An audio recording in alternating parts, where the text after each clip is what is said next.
Hello 19 मई 2026 के top current affairs के हमारे इस खास विश्लेषण में आपका बहुत बहुत स्वागत है। आज हम सिर्फ कुछ खबरें नहीं पढ़ेंगे बल्कि देखेंगे कि कैसे ग्लोबल कूटनीति, नई तकनीक और इंसान की क्षमताएं मिलकर हमारी इस तेजी से बदलती दुनिया की कहानी लिख रही हैं। ओके, तो फटाफट देख लेते हैं कि आज का हमारा एजेंडा क्या है।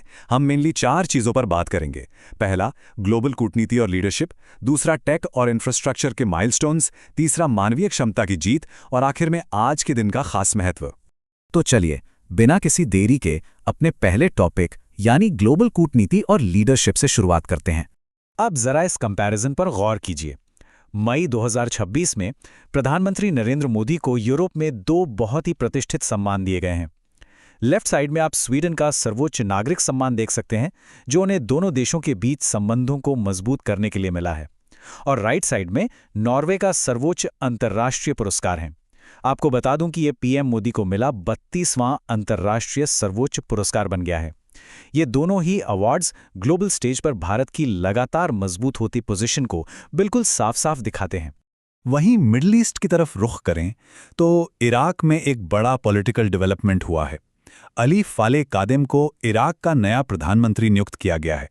अब इस तरह की लीडरशिप चेंज सिर्फ एक देश तक सीमित नहीं रहते, बल्कि इनका असर पूरे मिडल ईस्ट के क्षेत्रीय राजनीति और स्टेबिलिटी पर पड़ता है।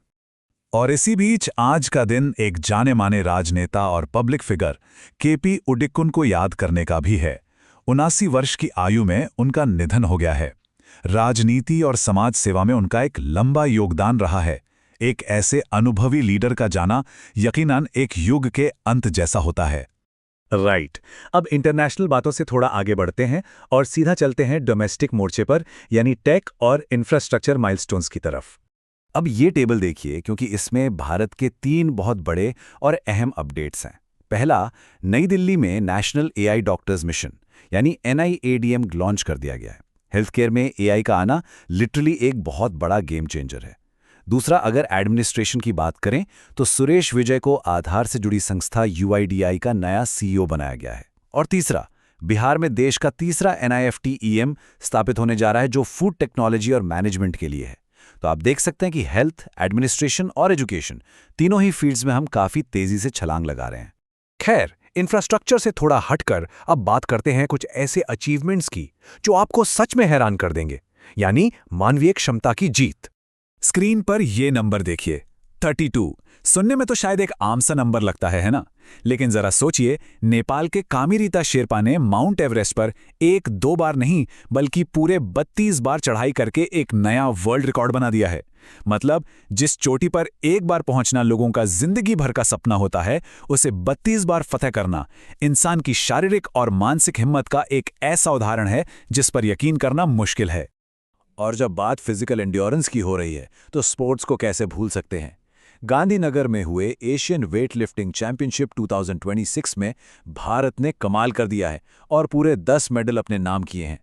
अपने ही होम ग्राउंड पर 10 मेडल जीतना वाकई एक बहुत ही शानदार परफॉर्मेंस है और दिखाता है कि हमारे एथलीट्स का लेवल कितना ऊपर जा रहा है। इसके अलावा इंडिविजुअल स्पोर्ट्स में भी कुछ हिस्टोरिक जीते हुई हैं। इटली के जेनिक सिनर ने रोम में इटालियन ओपन 2026 का खिताब जीत लिया है। और अगर गोल्फ की बात करें तो एरन राय ने एक बहुत बड़ा माइलस्टोन हासिल किया है। वो PGA चैंपियनशिप 2026 जीतने वाले भारतीय मूल के पहले खिलाड़ी बन गए हैं। गोल्फ के इतने टफ टूर्नामेंट में ये जीत एक हिस्टोरिक मोमेंट है फॉर श्योर। तो इन सारी इंस्पायरिंग अचीवमेंट्स के बाद अब हम अपने आखिरी टॉपिक पर आते हैं, आज के दिन का महत्व। 19 मई का दिन हिस्ट्री और एथिक्स दोनों लिहाज से बहुत अलग अलग मायने रखता है। लेफ्ट साइड में आप देख सकते हैं श्रीलंका का विक्ट्री डे, जो उनके लंबे समय तक चले सिविल कॉन्फ्लिक्ट के खत्म होने को मार्क करता है। और वहीं दूसरी तरफ ग्लोबल लेवल पर आज वर्ल्ड फेयर प्ले डे भी मनाया जाता है, जिसका मकसद खेलों में ईमानदारी और एथिक्स को प्रमोट करना है।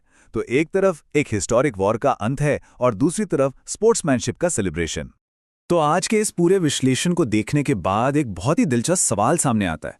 एक तरफ AI हमारे क्लिनिक्स में अपनी जगह बना रहा है और दूसरी तरफ इंसान 32 बार एवरेस्ट जैसी खतरनाक चोटी को फतह कर रहा है। तो आने वाले सालों में हम इंसानी क्षमता की हदों को आखिर कैसे रीडिफाइन करेंगे? क्या लिमिट्स रह जाएंगी हमारी? ये सच में सोचने वाली बात है। इसी थॉट के साथ हमारे आज के इस विश्लेषण में जुड़ने के लिए आपका बहुत बहुत शुक्रिया।